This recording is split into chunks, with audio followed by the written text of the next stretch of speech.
자, 성경 봅니다. 창세기 29장 15절부터 30절까지 말씀입니다. 창세기 29장 15절부터 30절. 자, 우리 같이 읽습니다. 라반이 야곱에게 이르되 내가 비록 내 생질이나 어찌 그저 내 일을 하겠느냐. 내 품삯을 어떻게 할지 내게 말하라. 라반에게 두 딸이 있으니 언니의 이름은 레아요 아우의 이름은 라헬이라. 레아는 시력이 약하고 라헬은 곱고 아리따우니 야곱이 라헬을 더 사랑함으로 대답하되 내가 외삼촌 작은 딸 라헬을 위하여 외삼촌에게 7년을 섬기리이다. 라반이 이르되 그를 내게 주는 것이 타인에게 주는 것보다 나으니 나와 함께 있으라. 야곱이 라헬을 위하여 7년 동안 라반을 섬겼으나 그를 사랑하는 까닭에 7년을 며칠같이 여겼더라. 야곱이 라반에게 이르되 내 기한이 찼으니 내 아내를 내게 주소서. 내가 그에게 들어가겠나이다. 라반이 그곳 사람을 다 모아놓고 잔치하고 저녁에 그의 딸 레아를 야곱에게로 데려가매 야곱이 그에게로 들어가니라. 라반이 또 그의 여종 실바를 그의 딸 레아에게 시녀로 주었더라. 야곱이 아침에 보니 레아라. 라반에게 이르되 외삼촌이 어찌하여 내게 이같이 행하셨나이까? 내가 라헬을 위하여 외삼촌을 섬기지 아니하였나이까? 외삼촌이 나를 속이심은 어찌 됨이니이까? 라반이 이르되 언니보다 아우를 먼저 주는 것은 우리 지방에서 하지 아니하는 바이라. 이를 위하여 7일을 채우라. 우리가 그도 내게 주리니 내가 또 나를 7년 동안 섬길지니라. 야곱이 그대로 하여 그 7일을 채우매 라반이 딸 라헬도 그에게 아내로 주고 라반이 또 그의 종 빌하를 그의 딸 라헬에게 주어 시녀가 되게 하매 야곱이 또한 라헬에게로 들어갔고 그가 레아보다 라헬을 더 사랑하여 다시 7년 동안 라반을 섬겼더라. 아멘. 자, 지난 주일 우리는 야곱이 외삼촌 라반의 집에 무사히 도착하는 장면을 살펴봤습니다. 베델에서 하나님 만난 후에 그에게 변화가 생겨요. 무거웠던 발걸음이 가벼워집니다. 창세기 29장 1절에 나오는 표현 야곱이 길을 떠나 이 말이 무슨 뜻이라고 했죠? 야곱이 그의 발을 높이 들었다. 야곱이 그의 발을 높이 들었다. 하박국 선지자가 이렇게 고백하죠. 주 여호와는 나의 힘이시라 나의 발을 사슴과 같게 하사 나를 나의 높은 곳으로 다니게 하시리로다. 하나님을 만난 후에 그의 무거웠던 발걸음이 이렇게 사슴처럼 가벼워졌어요. 그리고 그는 하나님의 역사하심을 보게 됩니다. 야곱의 눈에 한 우물이 들어와요. 그 우물 옆에는 3명의 목자와 3떼의 양무리가 있어요. 야곱이 그 우물로 가서 목자들에게 묻습니다. 내 형제들이여, 당신들은 어디에서 왔습니까? 그들이 대답해요. 우리는 하란에서 왔습니다. 하란이 목적지인데 하란에서 왔대요. 야곱이 또 그들에게 물어요. 그러면 나홀의 손자 라반을 아십니까?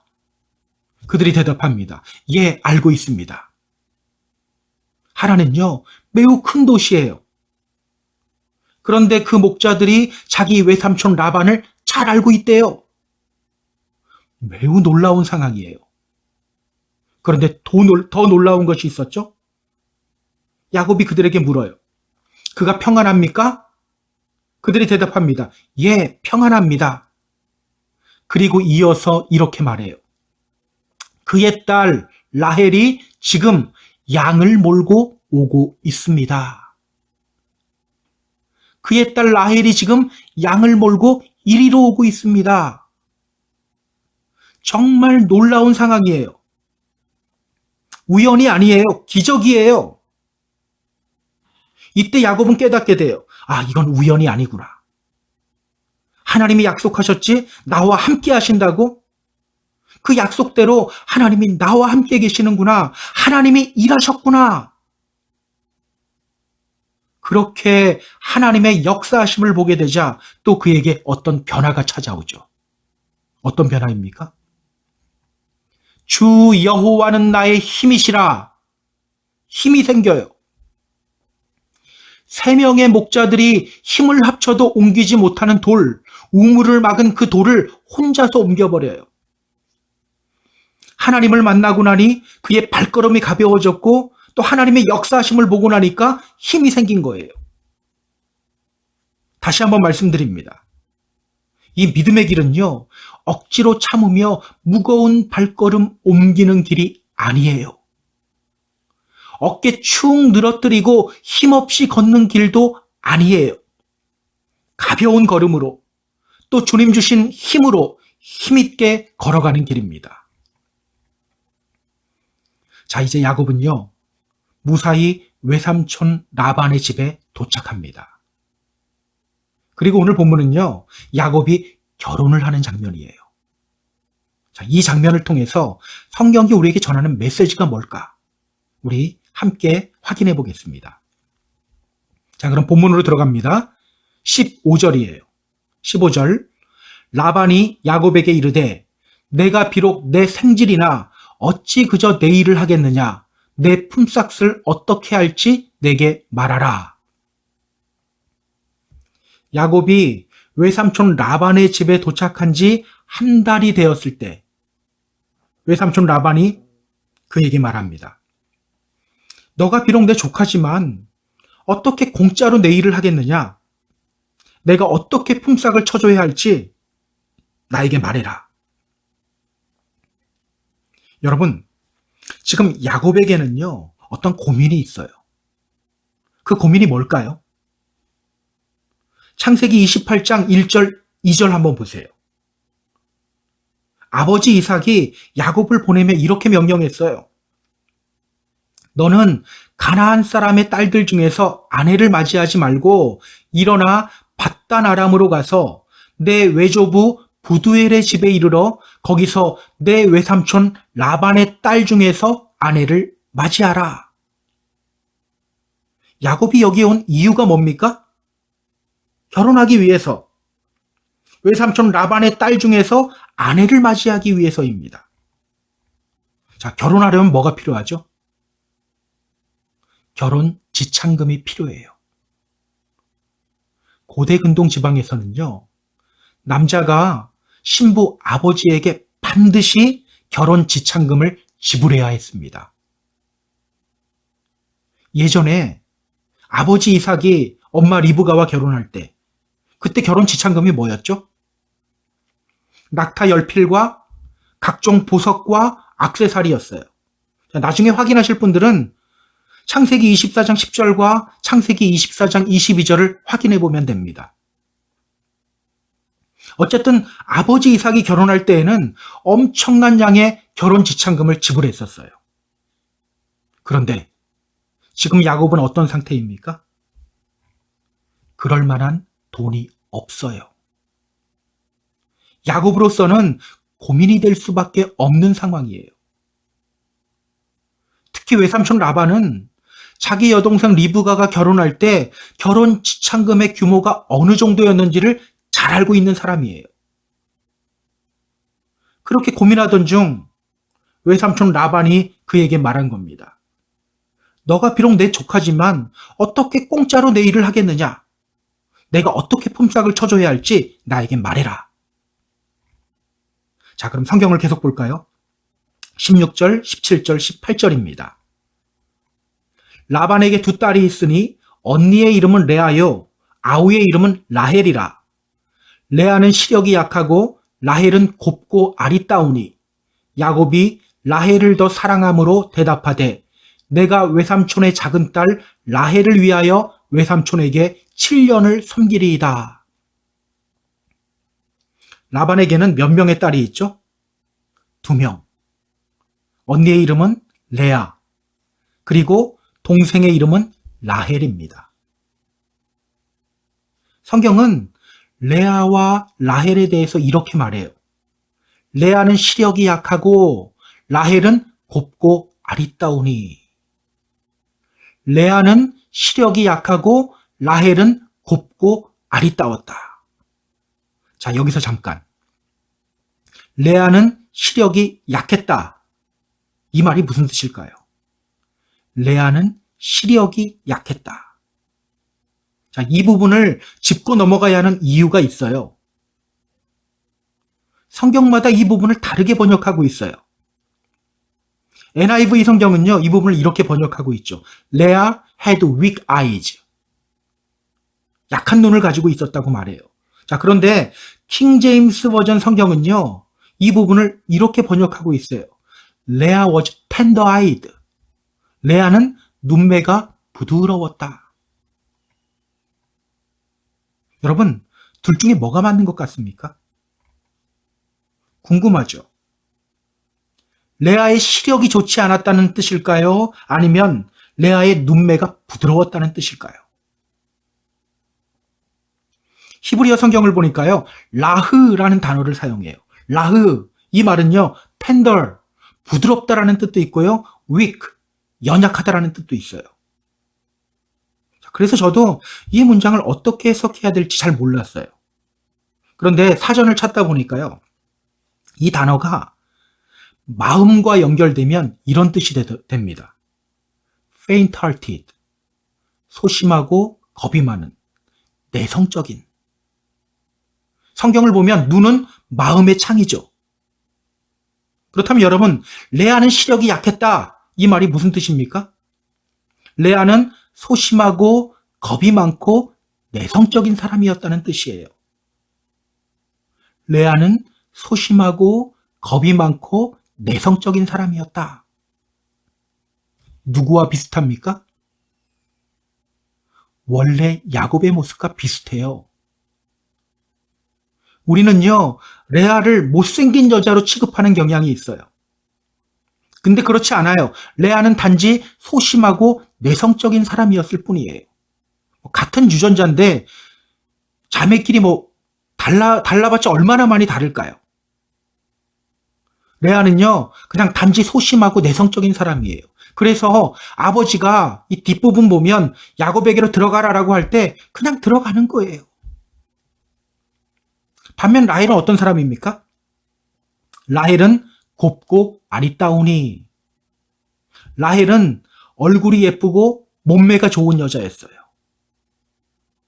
특히 그녀의 성격은요, 외향적이고 적극적인 사람이었던 것 같아요. 저 뒷부분 보면 라헬이 자식을 낳지 못하자 그녀는 야곱에게 이렇게 말해요. 내게 자식을 낳게 하라. 그렇지 아니하면 내가 죽겠다. 빨리 자식을 낳게 해. 나 죽어버릴 거야. 언니와는 성격이 완전 다르죠. 야곱은 누구에게 끌립니까? 라헬.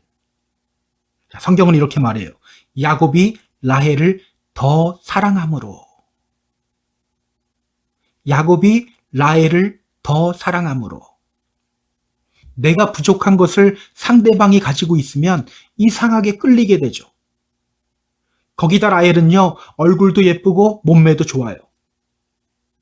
야곱은 라헬에게 더 매력을 느낍니다. 삼촌의 제안에 그는 이렇게 말해요. 내가 외삼촌의 작은 딸 라헬을 위하여 외삼촌에게 7년을 섬기리이다. 라헬을 위한 결혼 지참금으로 자신이 7년 동안 무보수로 일하겠다고 말해요. 자, 그럼 라반이 어떻게 대답하는지 볼까요? 19절입니다. 라반이 이르되 그를 너에게 주는 것이 타인에게 주는 것보다 나으니 나와 함께 있으라.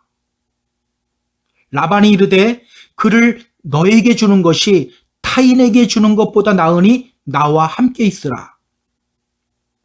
여러분, 라반이 허락한 겁니까? 허락하지 않은 겁니까? 허락한 거예요. 그런데 여러분, 흔쾌히 허락한 것처럼 보이나요? 그렇게 보이지는 않죠. 그가 야곱에게 한 말을 보세요. 그녀를 너에게 주는 것이 다른 사람에게 주는 것보다는 낫다. 라반의 말이 뭔가 좀 찜찜해요. 예전에 자기 여동생 리브가를 보낼 때와는 전혀 다른 반응이에요. 허락을 하긴 하는데 그렇게 마음 내켜 하고 있지는 않은 것 같아요. 그는 왜 이렇게 뜨뜻미지근한 반응을 보이고 있는 걸까요? 야곱이 별로 마음에 들지 않았던 걸까요? 그렇지는 않아요. 그럼 왜 이런 반응을 보이고 있는 걸까요? 자, 예전에 리브가를 결혼시켜 보낼 때 그가 적극적으로 나섰어요. 그가 적극적으로 나섰던 이유가 있죠. 그가 왜 이렇게 적극적으로 나섰었죠? 아브라함의 종이 가지고 온 결혼 지참금 때문이었어요. 자, 성경은 말합니다. 잘 들어보세요. 리브가에게 오라버니가 있어 그의 이름은 라반이라. 그가 우물로 달려가 그 사람에게 이르러 그의 누이의 코걸이와 그 손의 손목걸이를 보고 또 그의 누이 리브가가 그 사람에게 자기에게 이같이 말하더라 함을 듣고 그 사람에게 나아감이라. 왜 이렇게 적극적이 됐었나요? 값비싼 보석들을 보자마자 적극적으로 달려갔던 거예요. 그때 받은 결혼 지참금이 얼마라고요? 낙타 10필과 보석과 액세서리들이에요. 지금 라반은요, 야곱이 제안한 결혼 지참금이 성에 안 차요. 그렇다고 반대하기도 좀 그래요. 지금 야곱이 제시한 조건이 나쁜 조건이 아닙니다. 당시에는요, 일반적으로 남자가 한 여자를 아내로 맞이하려면 2년 정도의 노동력을 제공해야 됐어요. 자, 그런데 야곱은 몇 년을 무보수로? 7년을 무보수로 섬기겠다고 말해요. 그래서 그는 이렇게 말하는 겁니다. 그녀를 너에게 주는 것이 다른 사람에게 주는 것보다 낫다. 그런데 조금 더 쓰면 어때? 이런 마음인 거예요. 자, 이런 라반을 보면서 사람의 욕심이 참 끝이 없다는 생각을 하게 됩니다. 사람의 욕심이란 끝이 없어요. 특히 돈에 대한 욕심은 끝이 없어요. 앞으로 우리가 보게 될 라반의 악행은요, 모두 이것이 계기가 돼서 벌어지는 일들이에요. 자, 그래서 성경은 우리 믿음의 성도들을 향해 이렇게 말하죠. 디모데전서 6장 10절. 돈을 사랑함이 일만 악의 뿌리가 되나니 이것을 탐내는 자들은 미혹을 받아 믿음에서 떠나 많은 근심으로 자기를 찔렀도다. 돈을 사랑함이 일만 악의 뿌리가 된다. 때문에 여러분, 우리는요, 돈에 대한 욕심 경계해야 돼요. 자, 어쨌든 라반은 내키지 않는 마음으로 야곱의 제안을 받아들입니다. 한편 야곱의 입장에서는 너무나도 기뻐요. 20절 보세요. 야곱이 라헬을 위하여 7년 동안 라반을 섬겼으나 그를 사랑하는 까닭에 7년을 며칠같이 여겼더라. 양떼를 치고 관리하는 일이 얼마나 고된 일입니까? 그러나 그는 기쁘게 일해요. 라헬만 생각하면 힘이 나요. 먼 타양에서 외롭고 힘들 때마다 이제 곧 저 예쁜 라헬이 나의 아내가 되는구나 하는 마음으로 이겨내요. 그렇게 7년을 며칠처럼 보냅니다. 자, 그런데 야곱이 어떤 일을 겪게 되는지 우리 같이 확인해 보도록 하겠습니다. 21절부터 24절까지 말씀이에요. 21절부터 24절까지 말씀. 야곱이 라반에게 이르되 내 기한이 찼으니 내 아내를 내게 주소서. 내가 그에게 들어가겠나이다. 라반이 그곳 사람을 다 모아 잔치하고 저녁에 그의 딸 레아를 야곱에게로 데려가매 야곱이 그에게로 들어가니라.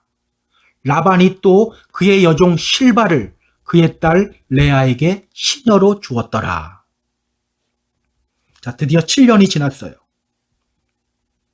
야곱이 라반에게 말합니다. 삼촌, 기한이 찼습니다. 내 아내를 내게 주세요. 내가 그녀와 함께 눕겠습니다. 드디어 혼인잔치가 시작돼요. 자, 그런데 첫째 날 저녁 어떤 일이 벌어져요? 저녁에 그의 딸 레아를 야곱에게로 데려가매 야곱이 그에게로 들어가니라. 라반은요, 라헬이 아닌 언니 레아를 야곱에게 들여보내요. 라반이 야곱을 속여요. 자, 우리 이어지는 본문 볼까요? 25절, 26절, 27절입니다. 야곱이 아침에 보니 레아라. 라반에게 이르되 외삼촌이 어찌하여 내게 이같이 행하셨나이까? 내가 라헬을 위하여 외삼촌을 섬기지 아니하였나이까? 외삼촌이 나를 속이심은 어찌 됨이니이까? 라반이 이르되 언니보다 아우를 먼저 주는 것은 우리 지방에서 하지 아니하는 바이라. 이를 위하여 7일을 채우라. 우리가 그도 내게 주리니 너가 또 나를 7년 동안 섬길지니라. 성경은 이렇게 말합니다. 야곱이 아침에 보니 레아라. 야곱이 아침에 보니 레아라. 이 문장 뒤에 이 말을 넣고 싶어요. 야곱이 아침에 보니 레아라. 헐. OMG. 아침에 일어나서 눈을 비비며 사랑이 가득한 눈으로 신부의 얼굴을 봤는데 이게 웬일입니까? 가가 아니에요. 자신이 사랑하는 라헬이 아니에요. 레아예요. 외삼촌에게 속은 거예요. 7년 동안 라헬만 바라보며 일했는데 속은 거예요. 야곱은 라반에게 가서 따집니다. 삼촌, 어찌하여 내게 이같이 행하셨습니까? 내가 레아가 아닌 라헬을 위해서 외삼촌을 섬기지 아니했습니까? 외삼촌이 왜 나를 속이시면 어찌 됨입니까? 왜 저를 속였습니까? 라반이 뭐라고 합니까? 라반의 반응은요, 한마디로 이래요. 어쩔 TV? 그래서 뭐 어쩌라고? 그는 이렇게 말합니다. 언니보다 아우 먼저 주는 것 우리 지방에서 안 하는 거야. 너 이미 첫날 밤 보냈잖아. 뭐 어쩌라고? 7일 채워. 이 7일은 어떤 기간입니까? 혼인잔치가 지속되는 기간이에요. 그 혼인잔치를 끝까지 채우라는 겁니다. 그리고 이어서 이렇게 말해요. 우리가 라헬도 너에게 줄 테니 나를 위하여 7년을 더 섬겨라. 결국 야곱은요, 라헬을 얻기 위해 또 7년을 일해야 했습니다. 28절, 29절, 30절. 야곱이 그대로 하여 그 7일을 채우매 라반이 딸 라헬도 그에게 아내로 주고 라반이 또 그의 여종 빌하를 그의 딸 라헬에게 주어 시녀가 되게 하매 야곱이 또한 라헬에게로 들어갔고 그가 레아보다 라헬을 더 사랑하여 다시 7년 동안 라반을 섬겼더라.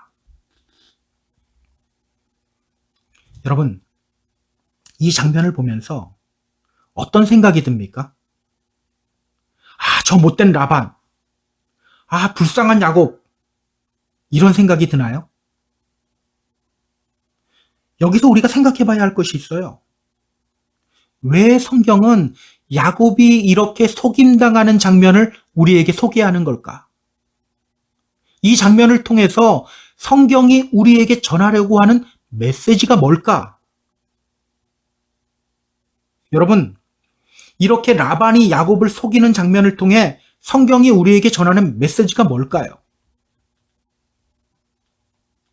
자, 오늘 성경을 차근차근 읽다 보면요, 충격적인 사실을 하나 발견하게 돼요. 자, 우리 25절 앞부분 다시 한번 보세요. 야곱이 아침에 보니 레아라. 야곱이 아침에 보니 레아라. 자, 제가 이 부분을 킹 제임스 버전으로 읽어볼게요. 보라, 그것은 레아더라. Behold, it was Leah. 보라, 레아다. 여기에도 보라라는 감탄사가 사용돼요. 힘내라는 히브리어 감탄사예요. 원래 보다라는 단어는 라라는 히브리어거든요. 그 라가 아니에요. 힌내라는 히브리어 감탄사예요. 자, 지난 주일에도 우리가 이 단어 봤었죠. 이 단어가 언제 사용되는 단어라고 했죠? 하나님께서 무언가를 특별히 보여주려고 하실 때 이 단어를 사용해요. 힌내, 보라, behold. 하나님께서 예비하신 것과 그 뜻을 크게 드러내 보여주고 싶을 때 이 단어를 사용해요. 힌내, 보라, behold. 그렇다면 여러분, 이 단어가 있다는 건 무엇을 의미해요? 지금 야곱에게 일어난 이 황당한 일, 이 일을 일으키신 분이 누구라는 겁니까? 하나님이라는 거예요. 겉으로 보기에는 욕심 많고 교활한 라반이 야곱 속인 것 같지만 실제로는 하나님이 하셨다는 거예요. 여러분, 때로 여러분에게 상처 주고 고통 주는 사람들이 있죠. 그 이면에서 일하시는 하나님의 일을 봐야 돼요. 그걸 통해 하나님이 나를 어떻게 훈련시키는지 이걸 봐야 돼요. 어쩌다가 내가 재수 없어서 저런 사람을 만난다 이러고 넘어가면 안 돼요. 이걸 통해서 하나님이 나를 어떻게 훈련시키는가 이걸 볼 수 있어야 돼요. 자, 여러분, 그런데요, 이게 이해가 됩니까? 하나님이 야곱에게 약속하셨잖아요. 내가 너와 함께한다. 내가 어디로 가든지 너를 지켜주겠다. 내가 너를 떠나지 않을 것이다. 여러분, 이게 지켜주는 겁니까? 그런데 왜 하나님은 야곱에게 이런 일을 하신 걸까요? 왜? 여러분, 야곱이 라반에게 속임당하는 이 장면을 보면서 생각나는 장면이 있죠. 자, 어떤 장면이 생각납니까? 얼마 전 야곱이 아버지와 형을 속였던 장면이에요. 예전에 야곱은요, 형이 배고파서 음식의 이성을 잃어버린 틈을 이용해서 형의 장자권을 빼앗았어요. 자, 지금 라반은 야곱이 라헬의 정신이 팔려 있는 것을 이용해서 야곱을 속인 거예요. 예전에 야곱은요, 자신이 에서인 것처럼 위장해서 아버지를 속였어요. 지금 라반은 언니 레아를 라헬로 위장해서 야곱을 속인 거예요. 완전 복사판이죠. 데자뷰예요. 이 장면은요, 야곱이 쳤던 사기의 복사판이에요. 지금 야곱은 형과 아버지를 속인 그대로 외삼촌에게 당하고 있는 거예요. 그렇다면 여러분, 이 장면을 통해서 성경이 우리에게 전하는 메시지가 뭡니까? 사람이 무엇으로 심든지 그대로 거두리라. 사람이 무엇으로 심든지 그대로 거두리라. 바로 인과율의 법칙입니다. 오늘 성경은 우리에게 말해요. 뿌린 대로 거둔다. 뿌린 대로 거둔다. 성경에는요, 뿌린 대로 거두게 되는 이야기들로 가득해요. 몇 가지만 예를 들어 볼게요. 애굽의 바로 왕은 이집트 백성들에게 이렇게 명령했어요. 히브리 남자아이가 태어나거든 너희는 그 아이를 나일강에 던져버려라. 나중에 그를 비롯해서 애굽의 군대가 어떻게 됩니까? 자, 출애굽기 14장 27절은 이렇게 말합니다. 여호와께서 애굽 사람들을 바다 가운데 덮으셨다. 결국 그들은 물에 빠져 죽어요. 북이스라엘의 아합 왕도 마찬가지입니다. 그와 그의 아내는 나봇이라는 사람을 죽이고 그의 포도원을 빼앗았어요. 그때 하나님이 아합 왕에게 이렇게 말씀하셔요.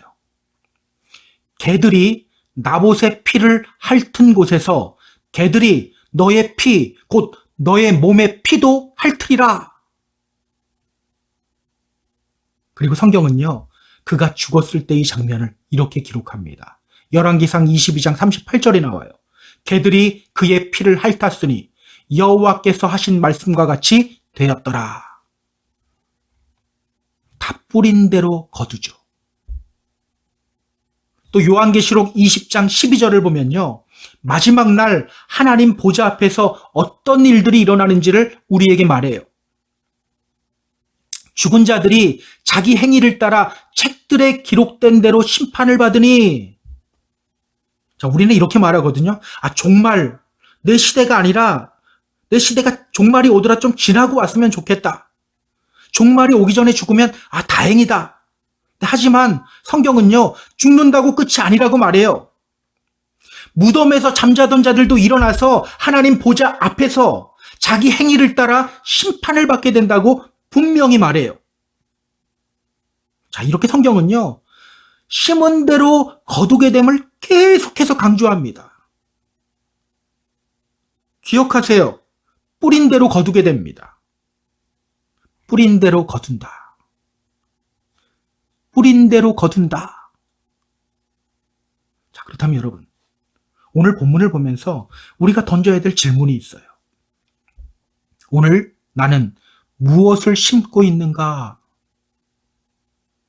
오늘 나는 무엇을 심고 있는가? 오늘 여러분은 무엇을 심고 있습니까? 자, 얼마 전, 지난주인지 지지난주인지 새롭게 하소서라는 기독교 TV를 보다가 김형석 교수님이 나온 걸 봤어요. 이 김형석 교수님은요, 우리나라 철학자 1세대예요. 철학자예요. 연세대학교 명예교수이고요. 나이는요, 현재 나이는 놀라지 마세요. 103세입니다. 어렸을 때는 몸이 너무 약해서 어머니가 이렇게 말했대요. 우리 형석이 20살까지만이라도 살았으면 좋겠다. 그런데 지금 103세예요.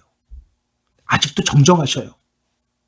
양복 딱 입고 인터뷰장에 나오셔서 인터뷰하시는 거예요. 진행자가 이렇게 물어요. 교수님, 이렇게 장수하시는 비결이 뭡니까? 그 말에 이분이 이렇게 대답합니다. 내 주위에 지금 100살이 넘게 살고 있는 사람들이 8명이 있어요. 내가 그 사람들을 가만히 살펴봤는데 2가지 공통적인 특징이 있어요. 첫째, 욕심이 많지 않아요.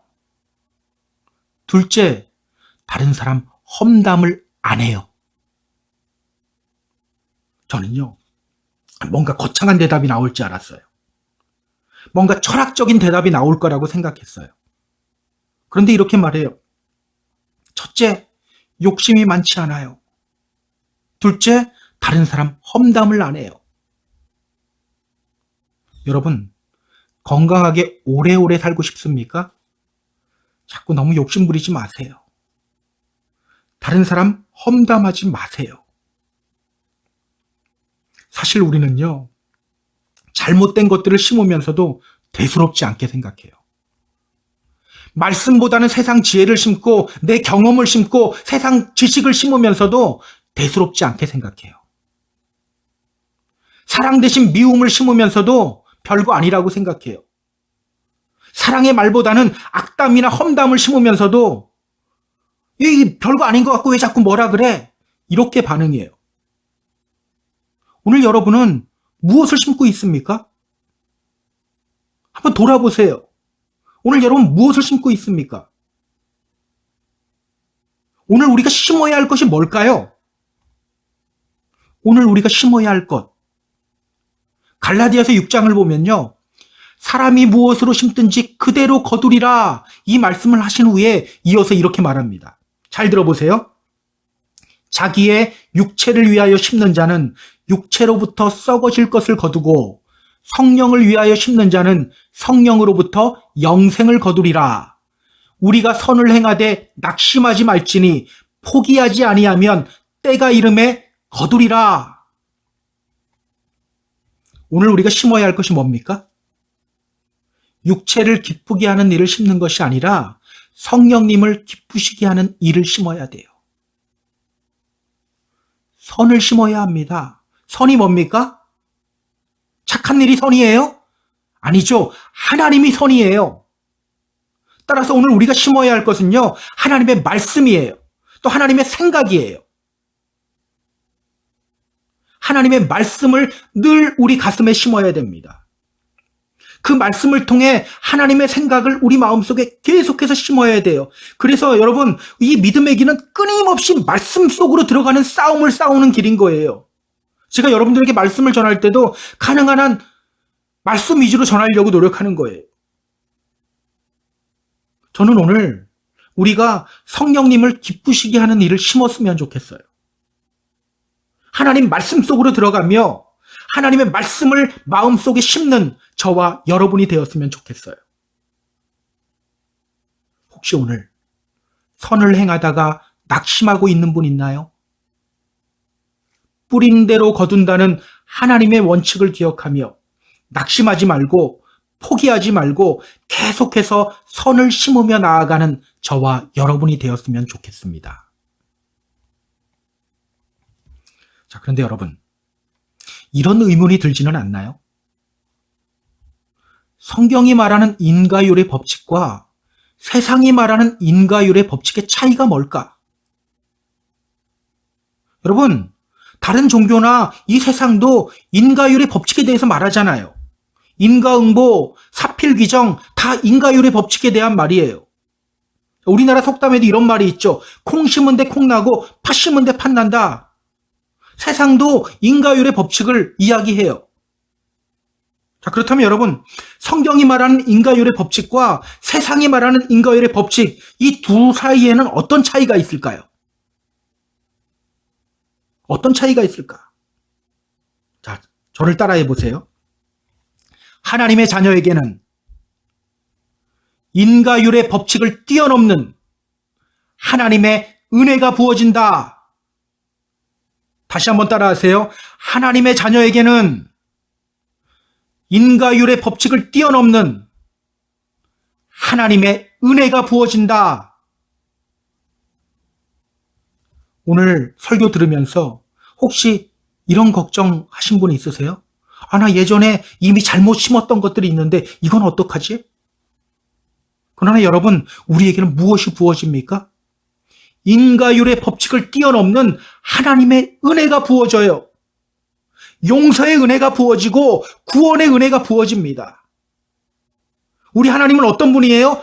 저주를 복으로 바꿔주시는 분이세요. 하나님은 우리가 받아야 할 저주를 복으로 바꿔주셔요. 로마서 5장 8절은 말하죠. 우리가 아직 죄인 되었을 때 그리스도께서 우리를 위하여 죽으심으로 하나님께서 우리에 대한 자기의 사랑을 확증하셨느니라. 원래 죄의 삭은 사망입니다. 우리는 죽어 마땅한 죄인이에요. 그러나 우리가 여전히 죄인일 때 예수께서 우리를 대신해서 죽으셨어요. 우리가 여전히 죄인일 때 하나님은 우리를 사랑해 주셨어요. 기억하세요. 우리에게는 하나님의 은혜가 부어져요. 저주를 복으로 바꿔주시는 하나님의 은혜가 부어집니다. 사망을 생명으로 바꿔주시는 하나님의 은혜가 부어집니다. 이 은혜는 어떻게 부어지는 은혜일까요? 바다를 한 번도 가본 적이 없는 한 아이가 삼촌과 함께 바다를 갔어요. 바다 갔더니 파도가 끊임없이 밀려와요. 그 파도를 보면서 소년이 말합니다. 삼촌, 파도가 계속해서 밀려와요. 그 소년에게 삼촌이 말해요. 너 그거 아니? 오늘 밤에 와도 파도는 계속해서 밀려온다. 소년은 말해요. 에이, 농담하지 마세요.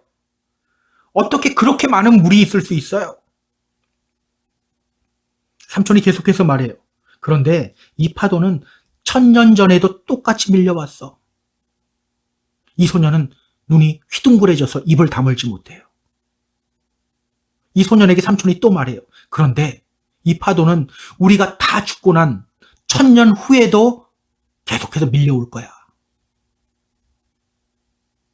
이해할 수 없다는 표정으로 밀려오는 파도를 바라보던 소년이 삼촌에게 물어요. 저 들어가 봐도 돼요? 그럼 놀아.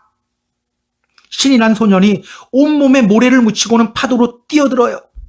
순간 밀려오는 파도에 온몸의 모래가 온데간데 없이 사라져버려요. 소녀는 다시 모래사장으로 와서 모래를 더 묻히고 파도를 향해 뛰어들어요. 여지없이 파도는 더 큰 팔을 벌려 소년의 몸에 있는 모래를 씻어냅니다. 그렇게 계속해서 수십 번을 뛰어들어도 파도는 그 소년을 다 받아줘요. 여러분, 하나님의 은혜는 이와 같습니다. 우리가 다른 건 다 몰라도 이것만큼은 용서해주지 않을 거야 외칠 때에도 하나님의 은혜의 파도는 계속해서 우리에게 밀려옵니다. 1000번을 넘어지고 또 10,000번을 넘어져도 하나님의 은혜의 파도는 계속해서 우리를 덮칩니다. 내가 나에게 실망했을 때에도 그 은혜의 파도는 나를 향해 옵니다. 그렇다면 여러분, 건강한 믿음의 성도들 어떻게 살아가야 할까요? 인과유를 생각하며 선한 것을 심으려는 마음과 함께 인과유를 초월하여 나를 사랑하시고 품어주시는 하나님의 은혜 안에 거하는 삶을 살아가야 합니다. 인과율만 생각하는 사람은요, 자신의 노력으로 뭔가를 하려고 몸부림쳐요. 자신의 노력으로 선한 것 심으려고 해요. 자신의 힘으로 하나님 앞에 괜찮은 사람이 되려고 발버둥 쳐요. 다 그러다가 실패하잖아요. 그러나 인과율을 초월하는 하나님의 사랑 안에 거하는 사람들은 내 노력이 먼저가 아니에요. 나를 사랑하시고 품어주시는 하나님의 은혜와 사랑 안에 거하게 돼요. 바로 그때 성령님이 우리 안에서 역사하기 시작해요. 성령님의 도움으로 선한 것을 심게 되는 겁니다. 오늘 우리는 어디에 있습니까? 어디에 머물고 있습니까? 인과율 아래만 살고 있습니까? 아니면 인과율을 초월하는 하나님의 사랑과 은혜 안에 거하고 있습니까? 더 쉽게 말해볼까요? 율법 아래 살고 있습니까? 아니면 은혜 아래 살고 있습니까? 주님의 은혜와 사랑 안으로 들어오시기 바랍니다. 디모데전서 1장 14절은 말해요. 우리 주의 은혜가 그리스도 예수 안에 있는 믿음과 사랑과 함께 넘치도록 풍성하였도다. 우리 주의 은혜가 넘치도록 풍성하다. 그 풍성하신 주님의 은혜와 사랑 안에 거하는 저와 여러분이 되었으면 좋겠어요. 자, 이제 말씀을 정리할게요. 우리 사랑하는 펜사콜라 한인교회 성도 여러분, 뿌린 대로 거둔다. 뿌린 대로 거둔다. 이 원칙을 기억하며 올바른 것을 심는 저와 여러분이 되었으면 좋겠습니다. 세상의 것이나 미움이나 험담, 육신을 기쁘게 하는 일을 심기보다는 하나님의 말씀을 심는 믿음의 성도가 되시기 바랍니다. 절대 내 노력으로는 안 돼요. 인과율을 뛰어넘는 하나님의 은혜를 늘 묵상해야 합니다. 하나님의 은혜는 죄로 인해 죽을 수밖에 없는 우리를 향해 끊임없이 부어집니다. 이 사순절 기간 그 십자가 사랑을 느끼며 마음의 뜨거움을 회복하는 저와 여러분이 되었으면 좋겠어요. 그렇게 늘 주님의 기쁨이 되는 삶을 살아가는 저와 여러분이 다 되기를 주님의 이름으로 축복합니다. 축복합니다.